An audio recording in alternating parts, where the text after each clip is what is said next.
करनाल 16 वर्ष का एक बालक है।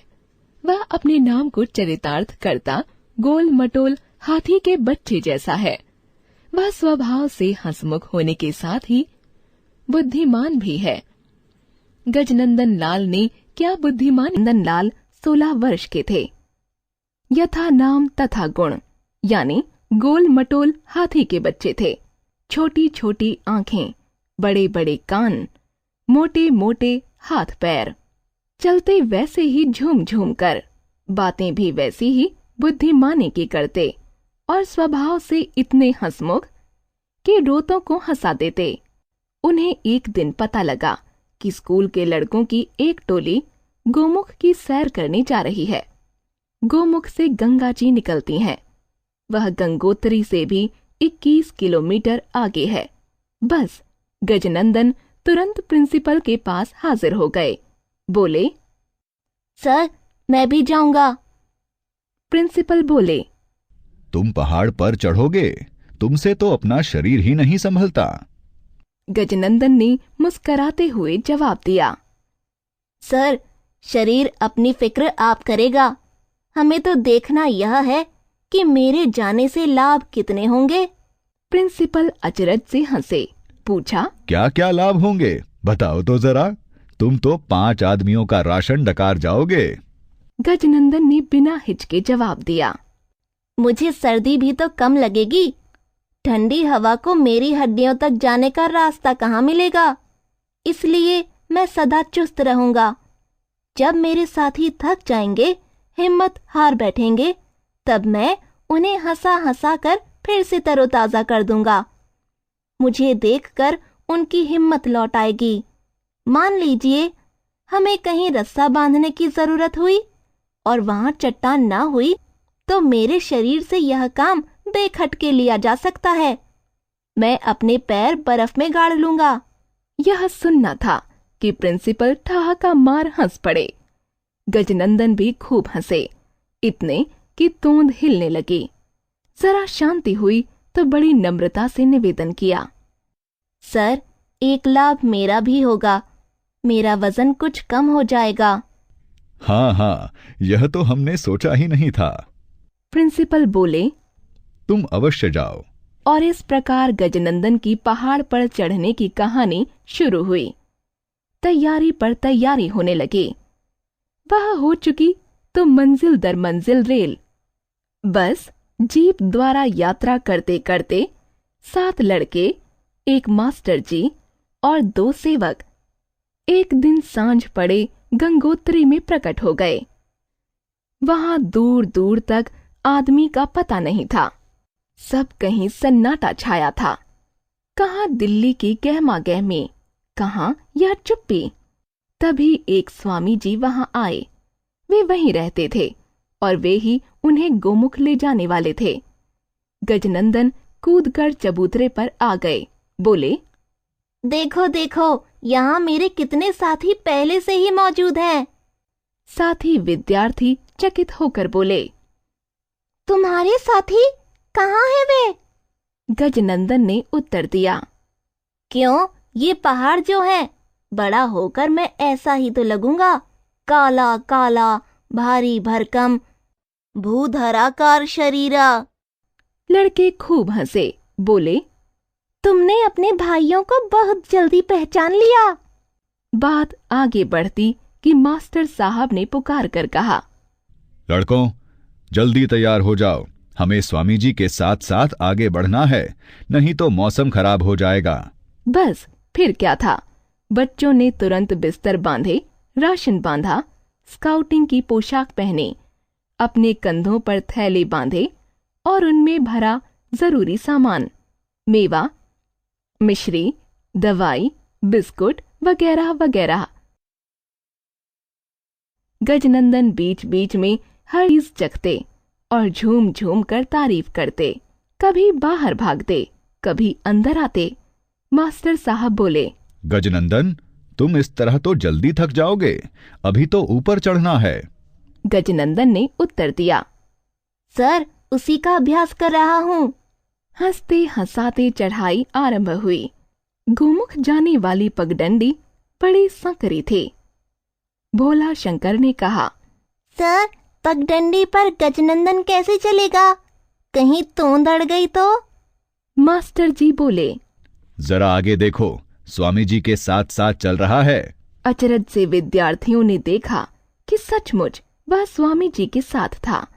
वहीं से चिल्लाकर उसने कहा, भोला शंकर, दिल्ली में कुतुब मीनार है, लेकिन यहाँ इतनी है कि गिन भी ना सको। बाप रे, सचमुच ये तो डरावनी है। भोला शंकर ने कांपते हुए ऊपर देखा और कहा, एक भी गिर पड़ी तो? गजनंदन बोला, गिरेगी तो गिरेगी। स्वामी जी कहते हैं कि पहाड़ में ना तो सोचते हैं ना रुकते हैं, बस चलते हैं।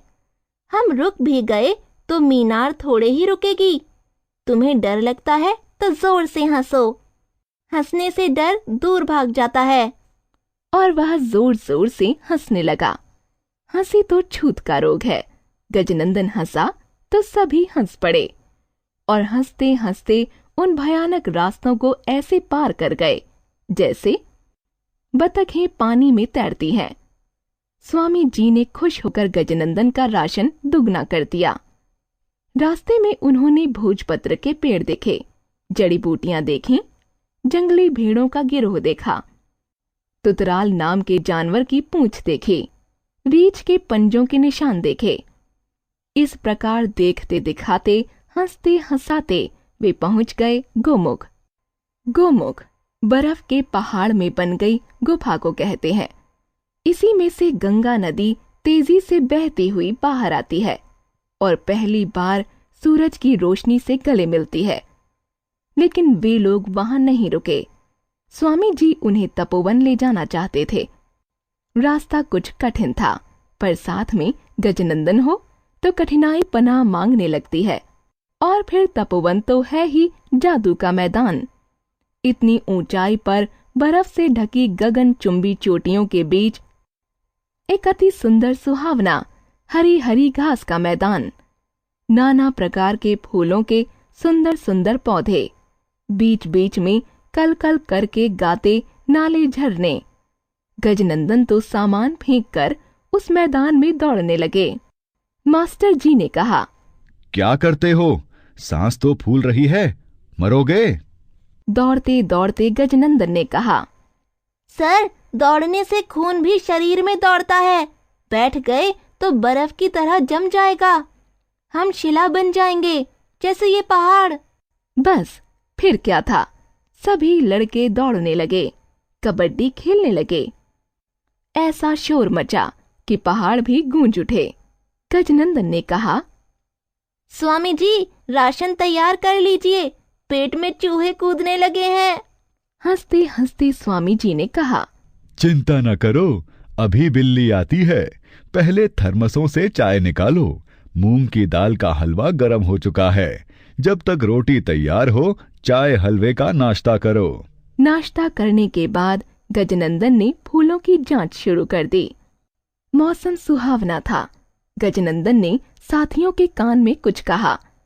सबने सिर हिलाकर हाँ में हाँ मिलाई। बस वे सब सुंदर सुंदर फूल तोड़ने लगे। तोड़ते ही रहते, यदि स्वामी जी ने आवाज न दे दी होती।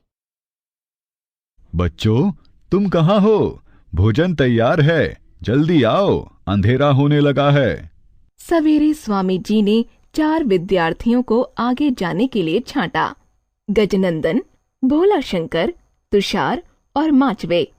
शेष 3 विद्यार्थी, मास्टर जी एवं एक सेवक, पांचों नीचे डाक बंगले में लौट गए और ये 5 जने आगे बढ़ गए। रास्ते में बस बर्फ थी। बर्फ से ढकी चट्टानें थीं। धीरे धीरे चढ़ना पड़ता था। कभी काले काले डरावने बादल अंधेरा कर देते, कभी कभी सूरज की किरणें आंख मिचौली खेलने आती तो शिखरों पर चांदी, सोना और मरकत मणियां जगमगा उठती। धीरे धीरे वे काफी ऊंचाई तक पहुंच गए। चारों ओर आसमान को छूते पर्वत ऐसे खड़े थे जैसे ऋषि लोग ऊपर को मुंह करके भगवान की स्तुति कर रहे हों। यहाँ पहुंचकर तीनों विद्यार्थी चुप हो गए, लेकिन गजनंदन कहाँ मानने वाले थे। बोले, स्वामी जी, हमारे बड़े बड़े कवि यहाँ अवश्य आए होंगे। स्वामी जी ने कहा। क्यों, तुम्हें कैसे पता लगा? गजनंदन ने बड़े शांत भाव से कहा। नहीं आते तो महाकवि इकबाल कैसे लिखते?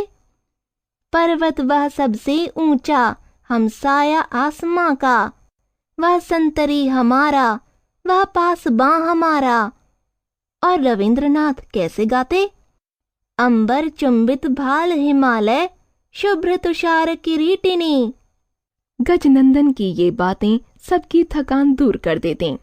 जब वे सब अपना राष्ट्र ध्वज वहां गाड़ रहे थे, वह बराबर सारे जहां से अच्छा हिंदोस्तां हमारा और जन गण मन एवं वंदे मातरम गाता रहा।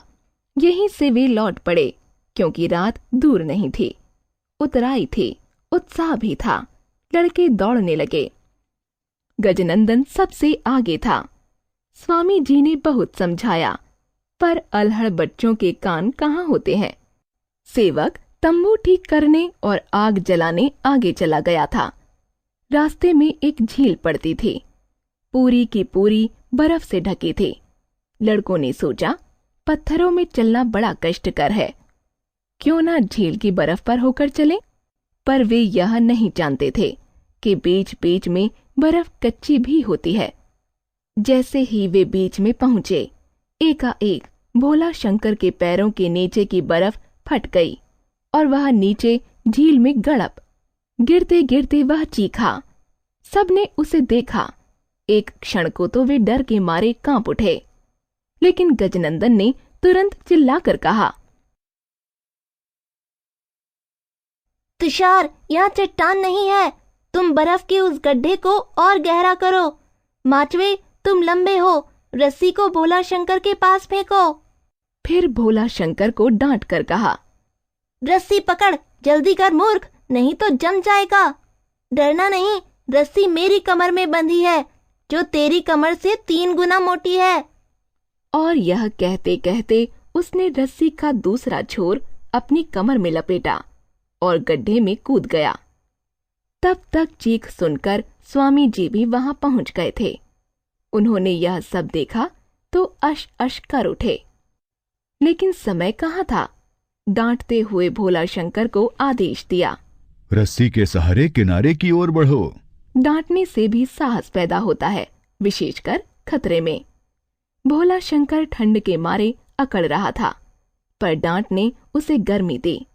रस्सी के सहारे सहारे वह किनारे पर आ गया। स्वामी जी ने तुरंत उसे उठा लिया। तब तक गजनंदन भी बाहर आ गया था। जब तक स्वामी जी भोला शंकर के गीले कपड़े उतारें, उसने अपना चमड़े वाला कोट उतारा और कहा, स्वामी जी, यह कोट इसे पहना दो। मैं ठहरा हाथी का बच्चा, मेरी हड्डियों तक पहुंचने की राह ठंड को नहीं मिलेगी। सभी गजनंदन की बात पर हंस पड़े। स्वामी जी ने भोला शंकर को कस्तूरी दी, गरम गरम चाय दी। सब प्रसन्न हो उठे। आग के चारों ओर बैठकर चाय पीने लगे। भोला शंकर भी अब तक सब कुछ भूल चुका था। तभी तुषार ने कहा, डाक बंगले में मास्टर जी हमारी राह देख रहे होंगे। गजनंदन ने उत्तर दिया, चिंता मत करो, यहाँ से 5 किलोमीटर ही तो है। मैं अभी देसी टेलीफोन से बात करता हूँ। और उनके देखते देखते वह गंगा के किनारे गया। डाक बंगले की ओर मुंह किया और जोर से बोला, मास्टर जी, मैं गजनंदन, हाथी का बच्चा, गोमुख से बोल रहा हूँ। हम आज नहीं आ रहे, कल सवेरे आएंगे, सब ठीक है। एक क्षण बाद उधर से हल्की सी आवाज गूंजी, ठीक है, सुन लिया। उसके बाद वे फिर आग के चारों ओर आ बैठे। जब तक खाना तैयार हो, गजनंदन उनको कहानियां सुनाता रहा, पैरोडी सुनाता रहा, हंसता रहा। उसने यह प्रमाणित कर दिया कि मोटे लोग खुश दिल ही नहीं होते, दिलेर भी होते हैं।